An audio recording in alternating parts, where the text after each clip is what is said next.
conservative, constitutional. It's the Andrew Cooperrider Show, keeping you informed on what's going on right here in Kentucky.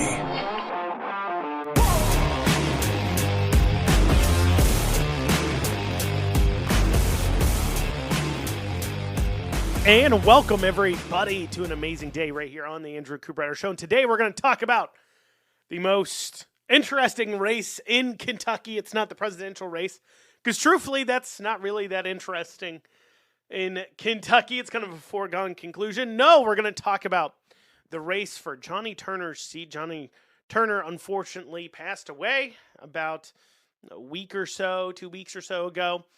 And that has left his seat vacant, and interestingly, it's been confirmed that this will be filled by a write-in candidate, and 11 have filed to take a shot at it. So we'll go over that. Also, in the filings of the Attorney General of Kentucky against TikTok, we see that TikTok had made plans to influence Mitch McConnell by choosing key TikTokers in Kentucky that him or his staff would be affected by, and getting them to push out some TikToks and some videos and other things and content aimed at convincing Mitch McConnell to do something different. We'll go over just how it kind of points to something interesting, not just here in Kentucky, but overall going on across the nation. Also, Louisville brings back park rangers into their parks to deal with the lawlessness. We'll talk about that as well. So we'll have all that and more today on the Andrew Cooperrider Show. Please make sure you like, comment, share, and subscribe. Make sure you share it with others. Always like to know that you are listening. Obviously, that's part of why we do the show, is to help get it out there, help more people listen to it. I know, obviously, it's been a little sporadic sometimes just because we have a lot going on here. But we do appreciate those of you who tune in, and we appreciate those of you who spread it to others and let other people know to tune in. I'd love one day for this to be a full-time gig, but it's not. So sometimes we get a little bit busy. But without further ado, let's dig down into it. So Johnny Turner unfortunately passed away. He had been in a lawn mowing accident. He had driven a lawnmower into, or accidentally driven, or a lawnmower ended up in the deep end of a pool, and he was on it. And he was, I think he was in intensive care and then transferred out of intensive care, and they thought he was kind of out of the woods, but unfortunately he wasn't, and he passed away. And I don't want to seem insensitive, as we talk about this race to Johnny Turner or to his family that may take offense, because we are talking about politics because Johnny Turner died, and I really don't want to bring his name into it too much more. However, I have to a little bit, because at the same time that I'm trying to be sensitive, some in politics are not. We've got people like Hal Rogers, even Johnny Turner's own family, that are invoking his name.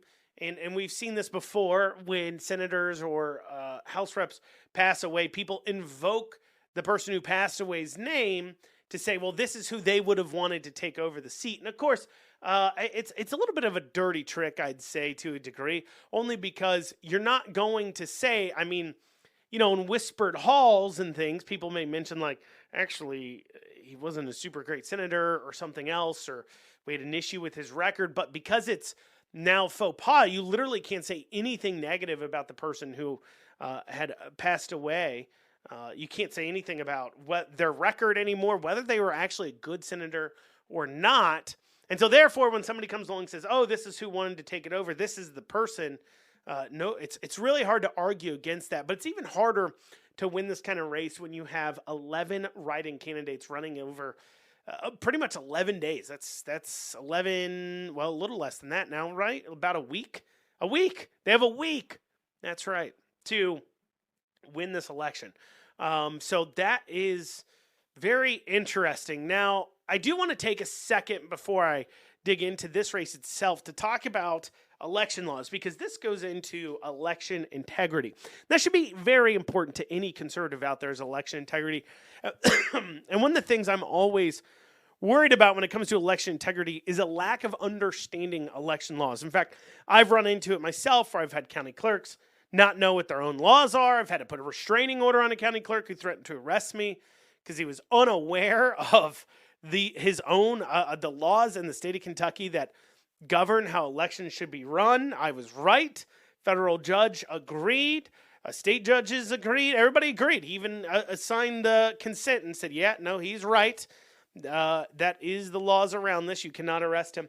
And so I've always been concerned about it. And recently around specifically how elections are conducted, there's been a lot of shooting from the hip, playing willy-nilly by the judges. We saw an example of this earlier this year when we had the Cole incident, and compare that to 2 years ago, the Kim Holloway incident. So Representative Cole had somebody who wasn't a Democrat sign her paperwork. And for those of you who are unaware, if you want to run as a partisan, you want to run in a primary, then two people that live within the district that are also registered Democrats, if you want to run as a Democrat, or Republican, if you want to run as a Republican, have to sign your paperwork and sign off that they support you running in order for your paperwork to be valid.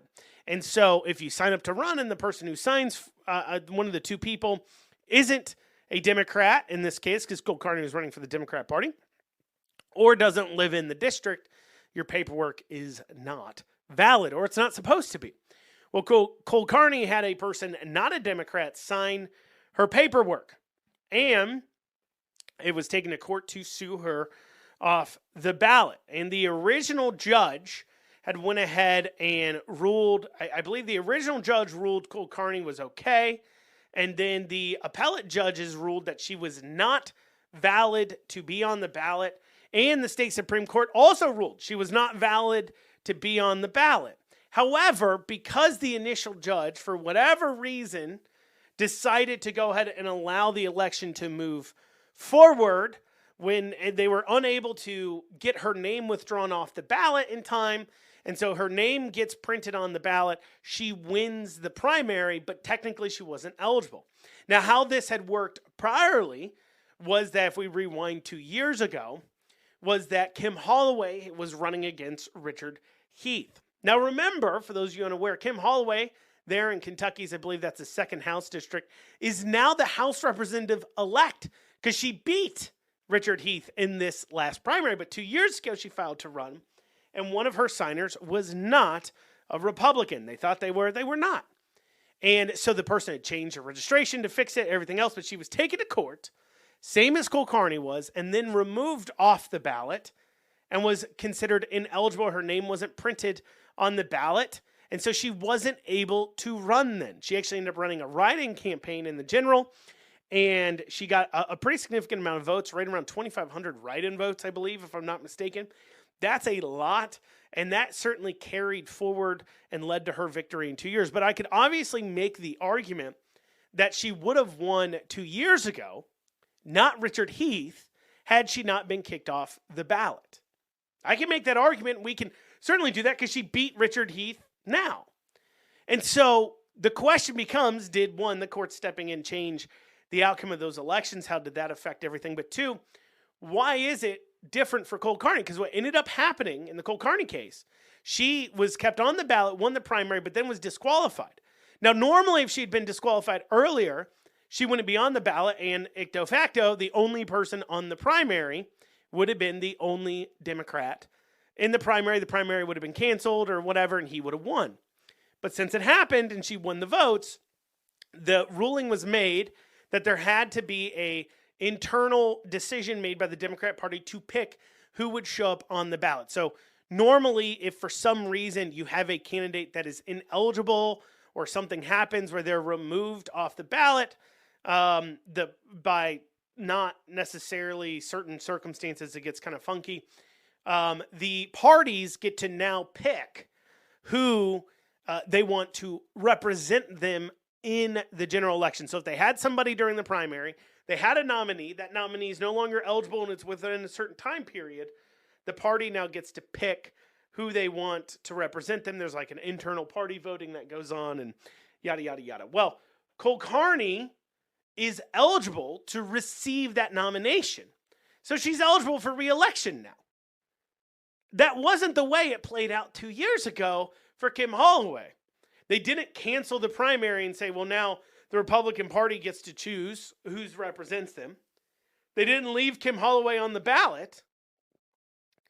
They didn't do any of that. Instead, they literally just kicked her off, but that's not what they did for Cole Carney. It's interesting, and it's not very even applying of rules. In fact, and this is where I bring this up because I believe it was 2 years ago in Jessamine County for the school board. I do believe, and I could be a little mistaken here, and if somebody knows exactly the situation I'm talking about, please let me know, but I do believe it's Jessamine County 2 years ago because I was running for the state senate at the time, and so I kind of knew the situations going on there, and so this person talked to me and a little murky on the exact race, but it was, I do believe, Jessamine County School Board, and the situation was that nobody signed up to run for the race, okay?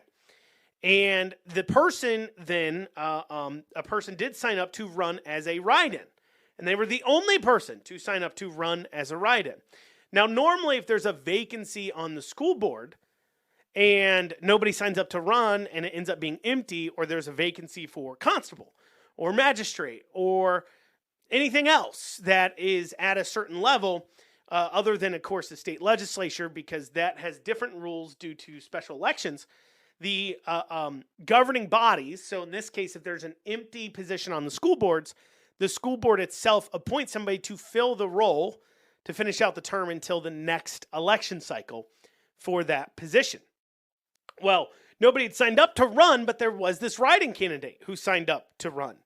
Well, then some ruling was made, or the school board sued or something, in order to be allowed to appoint their own person, claiming that, well, nobody signed up to put their name on the ballot. Therefore, because it was only a write-in candidate that won, we can set aside that election and appoint our own person. And so it's curious that in this situation where Johnny Turner has passed away, he's been removed from the ballot because he's no longer eligible, or he's been removed from eligibility, I guess because ballots are already printed and it's so close that technically he can't be replaced by the Republican Party, but you would think that then in turn you would just have a special election because and I know it changes state by state, but New York had a situation where a congressman had died 2 or 3 weeks before the election, and they ended up re-electing a dead guy, and then the party was able to just fill that role. Afterwards, they just selected somebody to fulfill that role, finish out the term from the Democrat Party. And so, that's in a different state. Every state has different rules. So it's just interesting to me that this is how it's being handled. It's very unclear when these situations occur. What are the laws? What are the rules about it? And I wish I could say, well, if I quote this section, that should tell us exactly what to do. But as we learned with the Cole Carney versus Kim Holloway situation, it kind of depends upon the judges as well. And we only have 7 days to the election, so everybody's just kind of accepted that it's going to be a write-in race. Now, 11 people, as I said, have filed, and I'm not going to pretend I know each one. In fact, I don't particularly know too much about each candidate. I certainly can't make you a recommendation. In fact, I asked some people that I know down in the area that are active, certainly in the parties there, and they literally don't know. Floyd County is the most populous county in this Senate district. And so I talked to some people I know active in Floyd County, and they're like, I don't know much about any of them. Because, the names just aren't recognizable. So what we do know is that we have 2 people that have party backing from the state level. So we have Justin Noble, who Bashir, Coleman, and Rocky Atkins have gotten behind. And you have Scott Madden of Pineville. He's the mayor of Pineville, which is a town about 1,500. And he has the backing of the Republican Party kind of establishment, the Republican Party Senate. In Frankfort, they've gotten behind him. Hal Rogers has also cut an ad for him. In fact, here, let's listen to that ad right now. This is Congressman Hal Rogers. We all lost a good friend when State Senator Johnny Turner recently passed away. Now, to honor his legacy, we must keep a strong conservative Republican fighting for southeastern Kentucky in Frankfort. Scott Maiden has my total endorsement and my full support. I'm asking you to write in Scott Maiden for state senator. I'm Scott Maiden. I would appreciate your write-in vote for state senator. So there you go. So that's who's kind of the establishments are lining up behind, and I wish I could tell you who else to vote for, because most likely, if you actually want your senators to do anything, to get anything accomplished, the one that the establishment currently there want is not the one you elect. It's just not. And if you're happy with everything going on in the legislature, then I guess you probably would want that person because you don't want them to shake it up. But I also I kind of wonder about some of these people. So currently, Scott Madden's the mayor of Pineville. Now, that's only a town of 1,500. I'm not going to pretend like it's some super duper fancy position. But if you're actually trying to make a difference in people's lives, and if you're the type of individual that, well, the establishment would be willing to get behind, chances are that if you are getting into politics to make a difference, you're making a bigger difference as mayor of Pineville than you would as the legislator, because you're probably not going to be very loud. You're not going to speak up. You're not going to do much. Now, there are legislators that do make an impact, that both can wield the position and know how to use the title, not just their votes, but the title to make a difference, but at the same time are actually impactful too in what they push for, because they do work on the edges. For an example, and this is whether you agree with what these people have done or not, it doesn't matter. They have made an active difference in people's lives. So you have people like Lindsay Tishner, who both is vocal but also can get things done. For an example, she really championed the bill to remove library books that were pornographic and inappropriate from the schools, to create a process where if parents of the schools want to remove the books, they can, and they can come together and challenge it.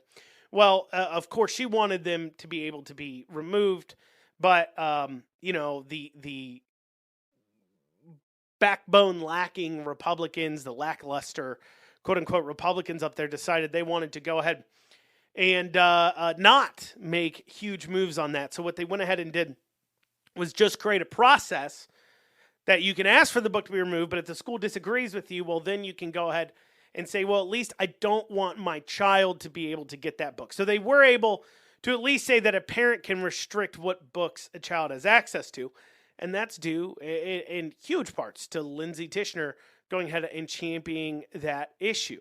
But she's also outspoken, right? But you have other people, too, over in the House. You have people like Josh Calloway, really championed Senate Bill 150. That it probably wouldn't have happened without him. For those of you unaware, Senate Bill 150 in, I believe 2022. Or is it 2023? One of the two. 2022, I believe. Yeah. Or no, maybe 2023. Sorry, guys. But Senate Bill 150 was a bill that banned the conversion surgeries on minors, banned talking to minors about gender transitioning, those kinds of things in the schools as far as that goes, the gender weirdness that goes on, that said, you can't give hormone blockers and things like that to these kids. Basically, you can't do these permanent life-altering things to change a kid's gender. They're kids, leave the kids alone, pretty much. And that wasn't going to pass, but Josh Calloway gave a very impactful floor speech about how these bills are dying. What are we doing? We're not getting anything done, really calling people out. And that ended up leading to Senate Bill 150 coming forward. And then he was able to help make some dealings, push some amendments through, and really toughen up that bill to make it exactly what it is. He also, by the way, right, wrong, or indifferent, and that's whether you agree with these or not, you can't change the fact that kids are no longer getting these gender-changing surgeries and drugs because of the work done by Representative Josh Calloway. But he's also outspoken. You also have pornography right now in Kentucky. You cannot view pornography unless you've verified that you are over the age of 18 more than just clicking a button, or you're not supposed to, I guess. And so that's in place because Josh Calloway was able to position it to get that to pass. He was in a committee. He was able to get a amendment passed on a committee that was proposed. They're trying to rush a bill through, but because he had proposed that in a committee, it's really complicated. But it was a bill dealing with the guardians and pastoral counselors. He added to it. And they didn't like that. The establishment didn't like that because they knew it would kill the bill. Nobody would vote for it. And they didn't want that. They wanted to get it to pass. So they made a deal with him that said, if you don't, or it wouldn't kill the bill, but it put everybody in an awkward position because, they're Republicans, supposedly, but they don't want to be known that they're not actually Republicans, and they don't actually want to do the kinds of things that conservatives generally would want to do. And so therefore, when something comes up that demands action for them, they want to get out of it. And so they knew that the body as a whole would be like, look, I don't really like this bill because now it's too conservative. And so they said, well, if you don't put that amendment on there, if you don't call it, we will go ahead and pass this bill by Jay Williams. We'll go ahead and get this done in order to, and we'll call it, that will ban pornography, minors from being able to view pornography, that pornography websites would need to verify the age of the individuals before they watch. But keep in mind, they're not allowed to store that information or anything else. So whether you agree with that or not isn't important. The thing is that right now in Kentucky, you cannot view pornography without using either software to get around it or verifying your age through a third-party source. You can't just view it. You don't have the same access to it you used to. And minors certainly don't have the same access to it they used to because of what Josh Calloway did, the same unferreted access. And right, wrong, or indifferent, agree or disagree, doesn't matter. Here's another example, Damon Thayer. Anybody who listens to the show knows I'm not particularly fond of him. I think he's a pretty corrupt individual. However, whether you agree with him or not, you can't ignore the fact that things like historical horse racing, the slot machines, sports betting, a lot of the things around gambling, a lot of the alcohol regulations now, they wouldn't be there without Damon Thayer having passed it. That person who's suddenly gotten into sports betting and has lost tons of money or is a desolate now because it wasn't legal in Kentucky and got exposed to it now is, it wouldn't, you can agree that they have the right to do it. Don't get me wrong. You can say that. But you and I both know, if we're being honest with ourselves, there's somebody in Kentucky who's lost everything because of sports betting that wasn't sports betting before it was legal in Kentucky. We know it. We know that to be true. Come on. And that wouldn't have passed if it wasn't for Damon Thayer. So you could agree that everybody should have the right to do it, that the state needs to make revenue off of it and everything else. But the fact of the matter is when it comes to actually affecting people's lives, Damon Thayer passing that legislation has an effect on many people's lives. Jason Nemeth over in the House. I don't always agree with everything he does. He's 50-50 a lot of times in my opinion, but he's been pretty big champion of how men are handled in custody battles in divorce cases. So it's not as, I guess you'd call it lopsided, depends on how you view the issue.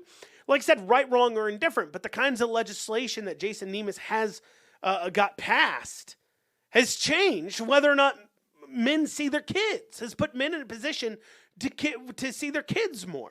That certainly affects a lot of people's lives. So I named a few that use either their position vocally, Savannah Maddox, constitutional carry. The fact you can carry a handgun concealed without having to have a concealed carry permit is because of Savannah Maddox. Agree or disagree, it doesn't matter. I guarantee you there is somebody in Kentucky who would have been the victim of a crime or an assault that wasn't because they are carrying a weapon and either showed and pulled it and it made the person go away, or maybe even they shot them. You're not hearing about it every day, but maybe they shot them. That otherwise wouldn't have had that firearm if it wasn't for Savannah Maddox championing and getting past constitutional carry in Kentucky. But on top of that, she also uses her position, her platform to be vocal. John Schickel over in the Senate has done a number of things. I'm not going to go through every single one of them. But there's a lot of people, don't get me wrong, that both use their position and get impactful things done. However, for the vast, vast majority of them, they're inconsequential. They're cogs in a machine. They're drug along. I mean, I couldn't name, there's 138 legislators. I probably can't name 50 to 60 of them. Probably right around half. I wouldn't know by sight, and I probably couldn't tell you their name. And I comment on this. I'm just being honest. I talk about these things and comment on these things. And I would not recognize them because they are not consequential. They don't matter. They could be literally replaced with a finger that is just 50 fingers controlled by the establishment that they get to click yes or no with their hands.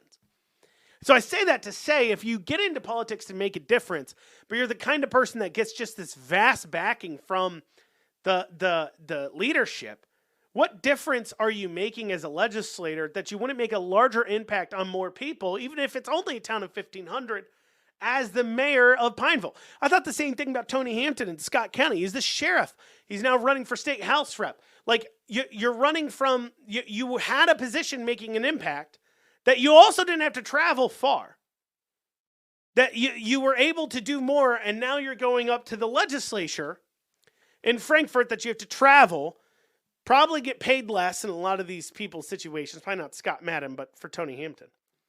I do believe he was the sheriff of Scott County. If he wasn't, I believe that's him.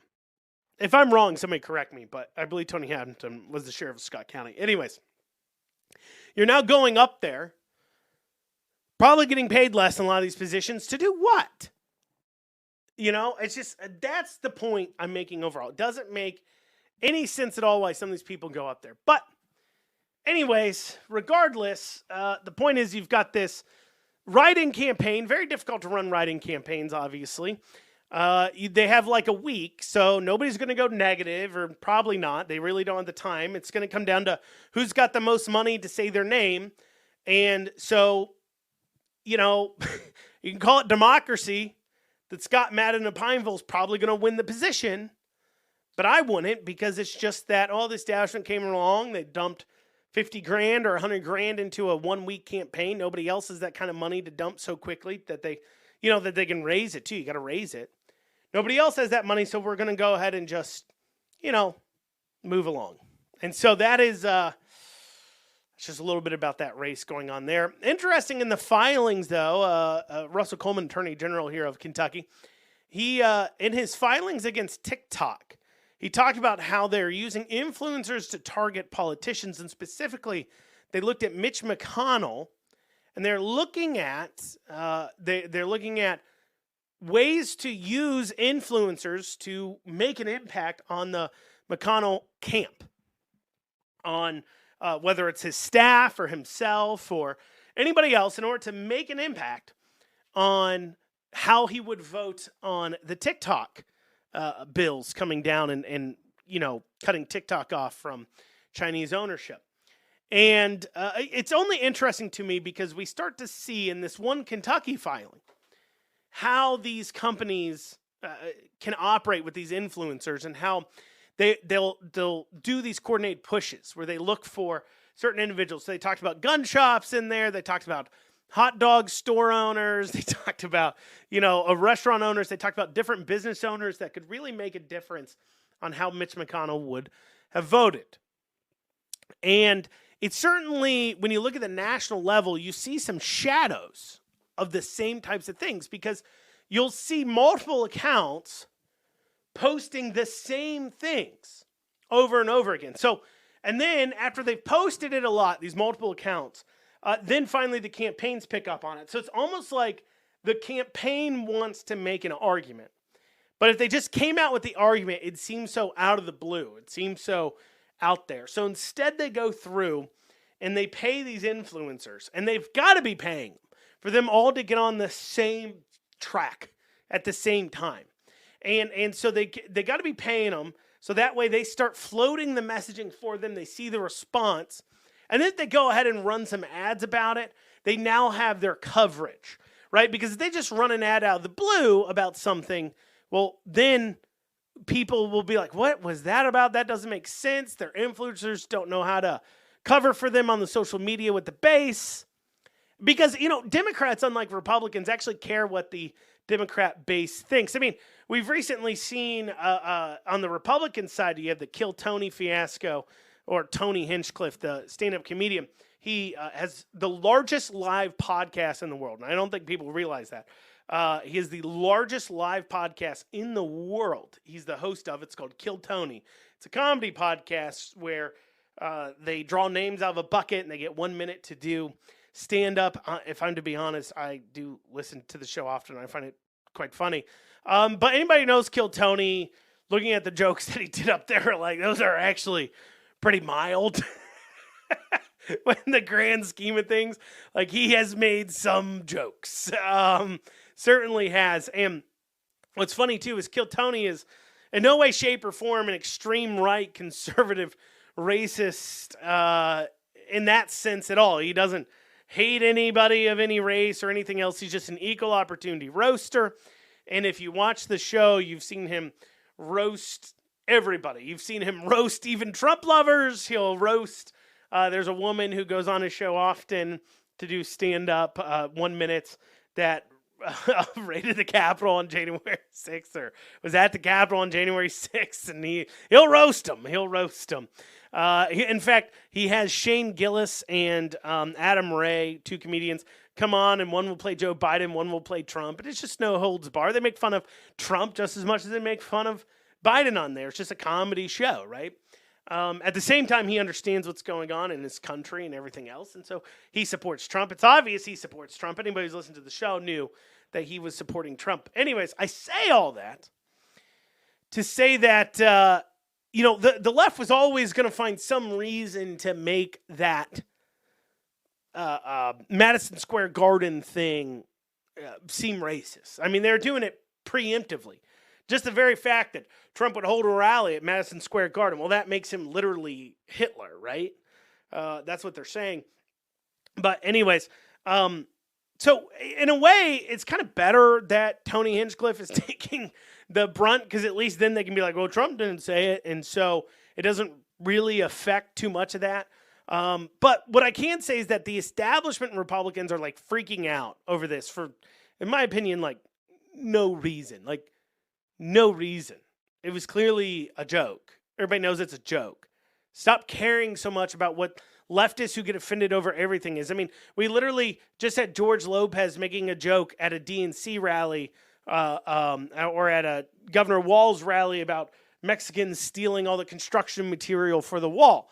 These people don't really know. They know it's not actually racist. They're just looking for something to attack on. And just for once, I would wish the Republican establishment gave two more cares about what the Republican base wants than they do what the Democrat base wants. They seem to care more about, well, what will the Democrats think about us than they care about what their own base thinks about them. And that's why Trump keeps winning. And that's why conservatives keep winning primaries, because they actually care what the base says, while the establishment doesn't.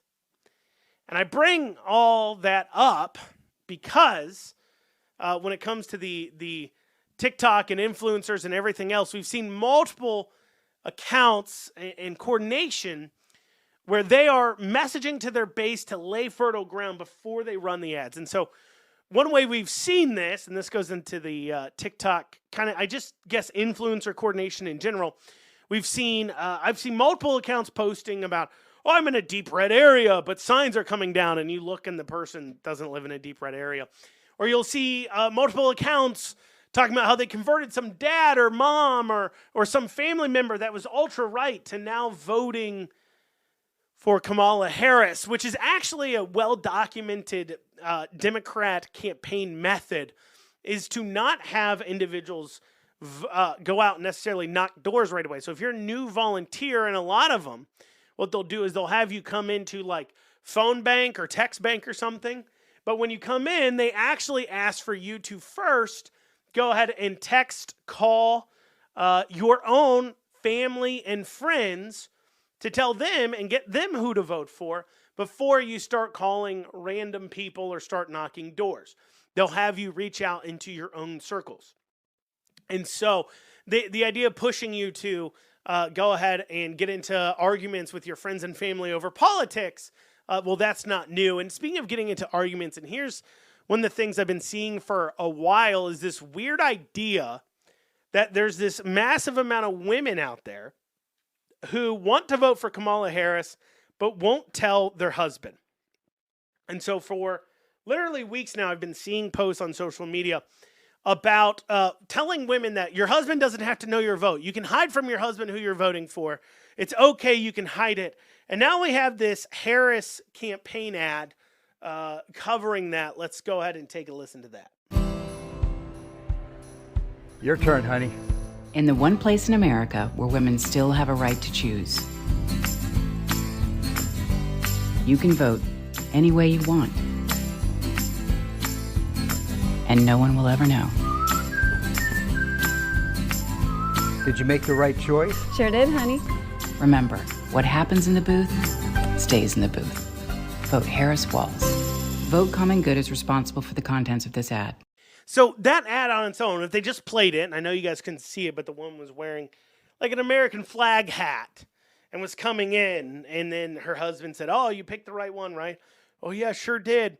The implication being that the husband was pressuring her to vote for Trump. First off, that would seem out there and crazy if they hadn't gotten to lay that groundwork with the influencers first.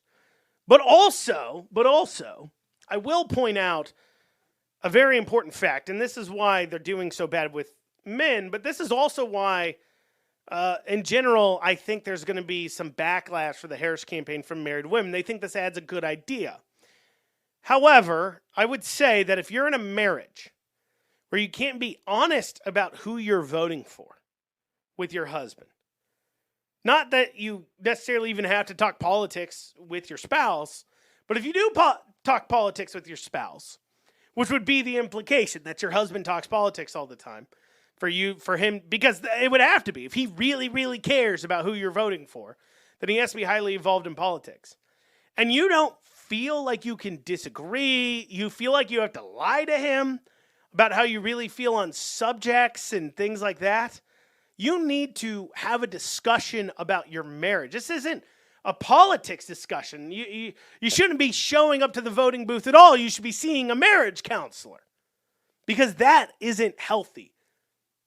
But of course, the Harris campaign isn't there to, help marriages be healthy. They don't actually care about families or marriages.